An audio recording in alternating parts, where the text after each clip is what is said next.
What is up, everyone? Welcome back to yet another video edition of Market Briefs by the Minority Mindset. Today is September 13th, and here's some business and financial news you can finally use. Jumping into things for today, forget the NFL because a bigger upset happened over the weekend with Apple. A judge recently ruled that Apple has to switch up how it handles its App Store payments. In other words, Apple can no longer force its app developers to use its payment system. Fortnite was the one that kind of sparked this fire last year. And last Friday, a judge in California ruled that Apple had violated California's unfair competition law by making Fortnite use Apple's payment system. So I guess it's official. Fortnite won, Apple 0. And in today's market preview, we'll give you a short glimpse into what happened with markets on Friday, September 10th. Markets finished in the red last week. In fact, the Dow and S&P 500 spent most of last week in the negatives. Coming up for this week, though, the market braces for another consumer inflation report. If the CPI is higher than expected, we may see another move from the Fed.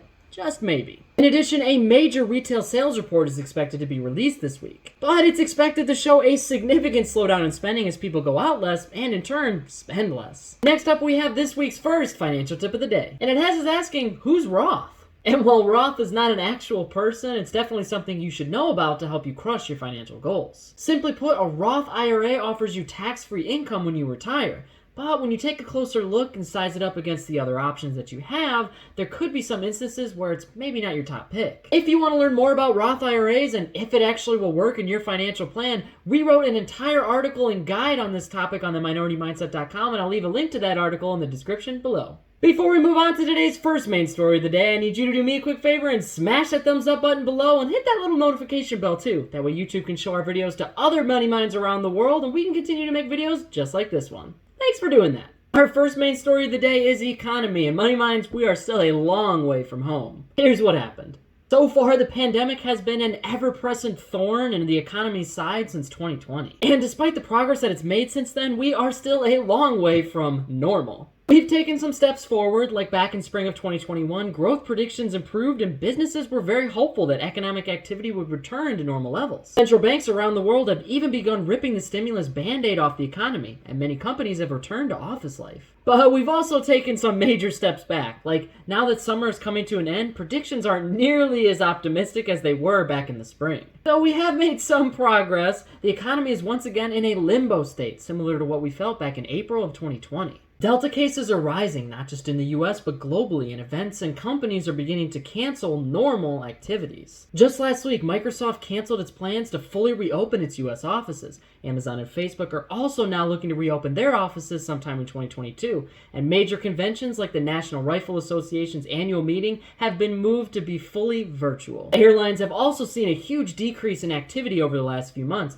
and business travel is basically non-existent compared to its 2019 levels. Supply chain issues linked to the pandemic are still hurting growth, and a major labor shortage is putting a huge strain on businesses around the world. At this point, some experts are saying it could take until at least 2023 for the US economy to return to full employment. At least we're all in this together? For our second story of the day today, we'll be talking executives and how they're going through some changes. As autumn approaches and the crisp smell of fall is in the air, companies are beginning to shed their old leaves as well. Here is just a short list of the major changes that companies made during the last week. Soon-to-be former Tinder CEO Jim Lanzone will now be the new Chief Executive Officer of Yahoo. Once Jim Lanzone leaves Tinder, Renette Nyborg will become the new CEO of Tinder. In addition, one of America's biggest banks, Bank of America, announced a new Chief Financial Advisor, Head of Technology, General Counsel, and Chief Administrative Officer. In a statement, Bank of America said that it is hiring highly energized leaders to push its bank and itself further. And finally, the director of Google Stadia officially left for Google? Jack Buser is staying with Google but moving from video games to the cloud division. That is it for our two main stories of the day today, so let's take a quick break from the news to talk to you about today's sponsor, Robinhood. Robinhood lets you invest in companies that you love, all commission-free. An investment with Robinhood means you have all the money tools you need to succeed and put your money in motion. Their easy-to-use app makes investing accessible, and it gives you the opportunity to allow you to customize your investments however you like. You can even set up customized news and notifications to stay on top of your assets as casually or as relentlessly as you like, which means controlling the flow of info is entirely up to you, and you get to decide what you see and what you don't see. Robinhood believes that the financial system should be built to work for everyone, which means creating products that allows you to invest at your own pace. So if you're interested in investing with Robinhood and want to learn more about what they offer, I'll leave a link in the description on exactly how you can do that below.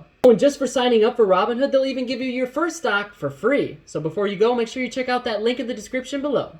Thanks again for Robinhood for sponsoring this video, and now back to the news. In this next story, there's a double meaning here, so let's see if you can spot it. You just got served. Uber, Grubhub, and DoorDash are suing the New York City government over a bill that would permanently cap delivery fees. Delivery fees were capped during the pandemic to help keep restaurants afloat while they relied on takeout, but this new bill would extend the limits indefinitely. According to delivery services, they say the new bill is unconstitutional because it interferes with negotiations delivery services and restaurants had before the limits were enforced. Right now, it looks like the bill would put a 15% limit on delivery fees and a 5% cap for non-delivery services. And this appears to be a little deja vu because delivery platforms are looking for the bill to be declared unconstitutional by the court and receive damages from the city. A similar lawsuit hit the San Francisco government from Grubhub and DoorDash after it permanently introduced a maximum 15% delivery fee. And in today's Mind Blown, another one bites the dust. Here's what happened. General Motors is being forced to cut its production by 200,000 vehicles for the rest of 2021 due to the global chip shortage. For GM, the year started off pretty promising.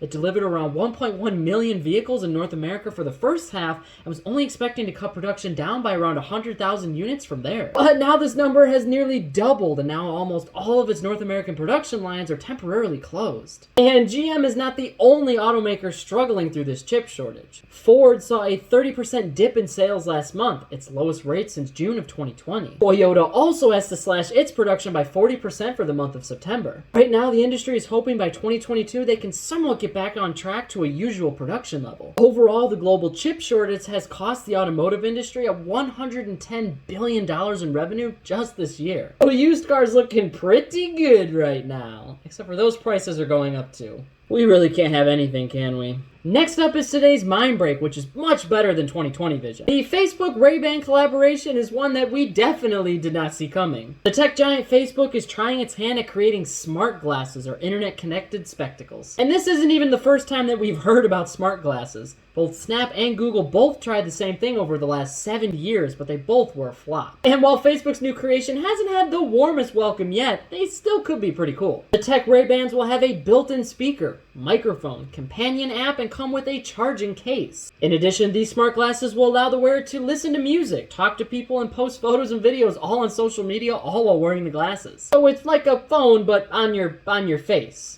However, consumers are still worried about the lack of privacy as well as having a gadget attached to your face at all times. But since they'll be out soon, the consumers will just have to see for themselves. The lie joke there for you. The glasses cost around $299 and will be available in the US, UK, Ireland, Italy, Canada, and Australia. So you'll definitely want to keep your eye on this new collab.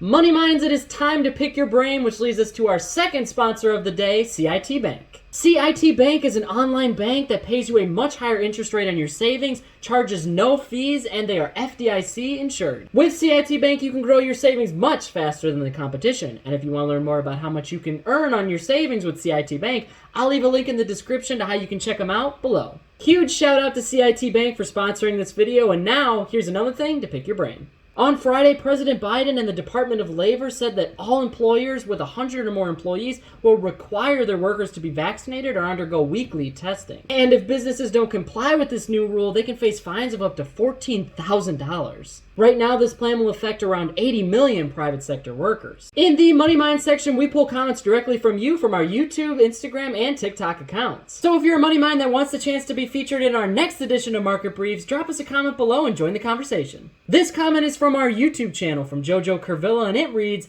"I'm not worried. I'm an entrepreneur and I don't rely on the government or a 9-to-5 job." Thank you so much for that comment, Jojo. That really illustrates one of the biggest advantages being an entrepreneur has over having a 9-to-5 job. Although don't think being an entrepreneur is the only way to start building wealth. Having steady income from a 9-to-5 job is one of the best ways to build wealth and buy assets over time. If you want to learn more about how to use your 9-to-5 job in order to build wealth, we made a video on this on our main YouTube channel and I'll link it in the description below. We are almost near the end of today's Market Briefs newsletter, but here's a few more things to keep in mind. The FDA has said no to about 1 million flavored e-cigarettes over the past year. Around 6.5 million e-cigarette applications have been filed with the FDA since then. Another thing to keep in mind at the start of this week is that shares of Peloton jumped last week after the fitness brand announced a private label apparel brand. In addition, JP Morgan Bank bought a restaurant review platform called Infatuation for an undisclosed amount. And finally, one of America's top grocery store chains, Kroger, is getting hit hard by both higher costs and a growing amount of theft in its stores. But that is it for today's Market Briefs newsletter, Money Minds. Don't forget to hit that like and subscribe button below, and I'll see you all in the next one.